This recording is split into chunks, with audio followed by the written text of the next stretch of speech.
आज देखेंगे हम थ्योरम नंबर 10 जो सरल प्रतिक्रिया इसका यह है कि किसी त्रिभुज के बराबर भुजाओं के सम्मुख कोण क्या होते हैं, बराबर होते हैं। तो विशेष प्रतिक्रिया में लिखेंगे, विशेष प्रतिक्रिया में लिखेंगे, विशेष प्रतिक्रिया लिखेंगे माना कि ABC त्रिभुज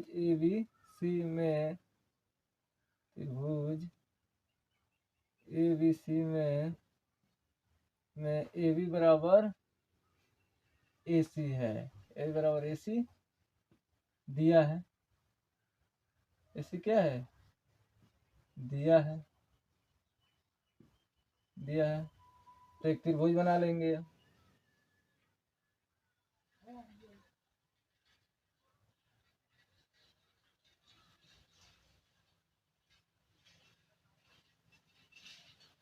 क्या आएगा, एक त्रिभुज हो गया A B C, क्या हो गया, एक त्रिभुज हो गया हमारा ABC। ठीक है, तो इसमें सिद्ध करना है कि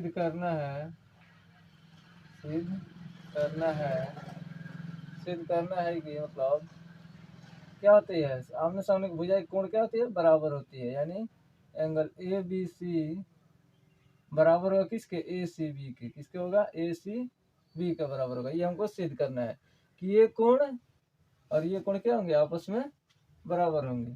तो थोड़ा सा इसमें रचना करेंगे, रचना में लिखेंगे एंगल BAC के सम ABC के समद्विभाजक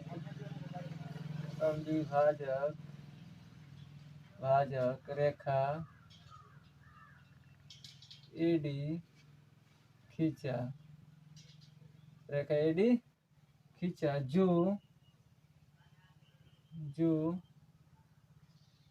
जो रेखा BC से बिंदु C पर मिलती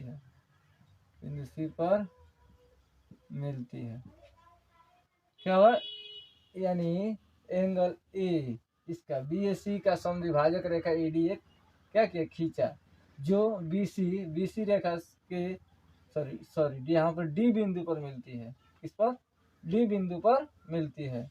तो एक रेखा खींचेंगे, एक रेखा खींच लिए, किस बिंदु पर मिल रही है, D बिंदु पर मिल रही है। ठीक है, D बिंदु पर मिल रही है, तो यहाँ से उत्पत्ति में लिखेंगे, सॉरी D बिंदु पर मिल रही है, तो कौन सा कोण बराबर हो जाएगा, एंगल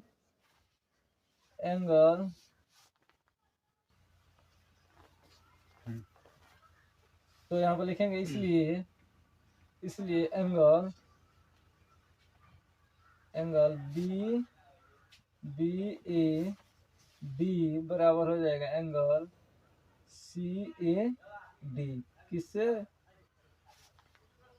क्या हो जाएगा, एंगल BAD बराबर एंगल CAD हो गया। अब लिखेंगे उत्पत्ति में लिखेंगे कि देखिए तो यहाँ पे कि कौन कौन सा त्रिभुज है, त्रिभुज ABD तथा त्रिभुज ADC, दो त्रिभुज बन रहा है में, त्रिभुज ABD तथा ADC में हो जाएगा देखिए यहाँ पर हो जाएगा AB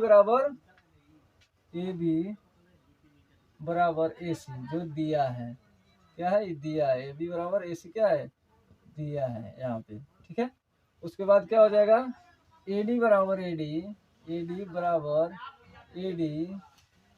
जो कि उभयनिष्ठ है, दोनों में क्या है, उभयनिष्ठ है तो बराबर हो जाएगा।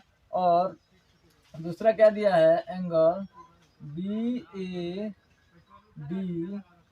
बराबर एंगल CAD, किससे, रचना से, किससे है, रचना से बराबर है, किससे बराबर है, रचना से। ठीक है, तो जब देखेंगे यहाँ पर तो साइड साइड एंगल साइड से क्या होगा, त्रिभुज, दोनों त्रिभुज क्या हो जाएंगे, आपस में सर्वांग हो जाएंगे, नहीं बराबर हो जाएंगे।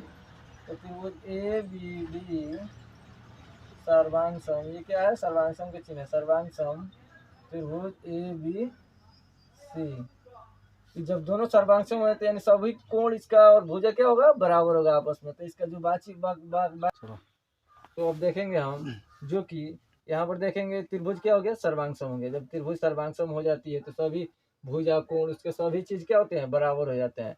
सर्वांगसम माने एक दूसरे के ढक ले, एक दूसरे क्या हो, सभी चीज बराबर हो जाए। तो जब त्रिभुज सर्वांगसम हो गए तो ये हमारा कोण क्या हो जाएगा, ये कोण और ये कोण आपस में क्या हो जाएगा, बराबर हो जाएगा। यानी एंगल ए डी बी बराबर हो जाएगा किसके, एंगल ए डी सी के, इसके बराबर हो जाएगा ए डी सी के। फिर कौन सा एंगल बराबर हो जाएगा, A B C, angle A B C बराबर होगा किसके, एंगल ए सी बी के, एंगल ए सी बी के, जो कि हमारा यही सिद्ध करना था। क्या सिद्ध करना था, A B angle A B C बराबर एंगल ए सी बी, यही सिद्ध करना था ना। तो ये तो सिद्ध हो गया। तो एक बार देख लेंगे फिर कि त्रिभुज की बराबर भुजाओं के समूह कोण क्या होते हैं, बराबर होते हैं। सीधे सिद्ध करके दिखाना है कि समूह कोण क्या होते हैं, आमने सामने कोण बराबर होते हैं।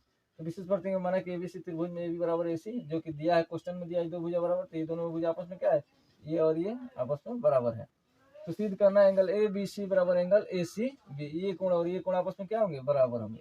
तो रचना में बी ए सी के समविभाजक बी एंगल बी ए सी, इसके समविभाजक ये कोण के समविभाजक क्या, एक रेखा एडी खींचा जो बीसी रेखा बिंदु डी तक डी पर मिलती है, बिंदु डी पर मिलती है। जो कोण बी का क्या है, समद्विभाजक है, आधा आधा बांट रही है। तो ये कोण और ये कोण आपस में क्या होंगे, बराबर होंगे। तो दो गो त्रिभुज बन रहा है यहाँ पर ए बी डी, एक गो त्रिभुज हो गया, यहाँ पर ए डी सी दूसरा त्रिभुज हो गया। तो त्रिभुज ए बी डी तथा ए सी डी में देखेंगे ए बी बराबर ए सी जो दिया है, ए बी बराबर ए सी यहाँ पर दिया है, ठीक है।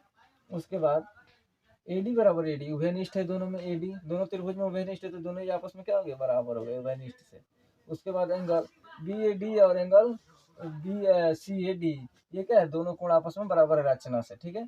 तो साइड, ये साइड हो गया, ये हमारा एंगल हो गया, ये फिर क्या हो गया, साइड हो गया। साइड एंगल साइड से क्या होता है, त्रिभुज सर्वांगसम हो जाता है। तो त्रिभुज सर्वांगसम हो गए तो बाकी का जो कोण है और भुजा है वो भी क्या हो जाएंगे, आपस में बराबर हो जाएंगे। तो ये कोण और ये कोण भी क्या हो गए, बराबर हो गए, और ये कोण भी क्या हो गए, आपस में बराबर हो गए। जो हमको सिद्ध करना था वो आ गया है।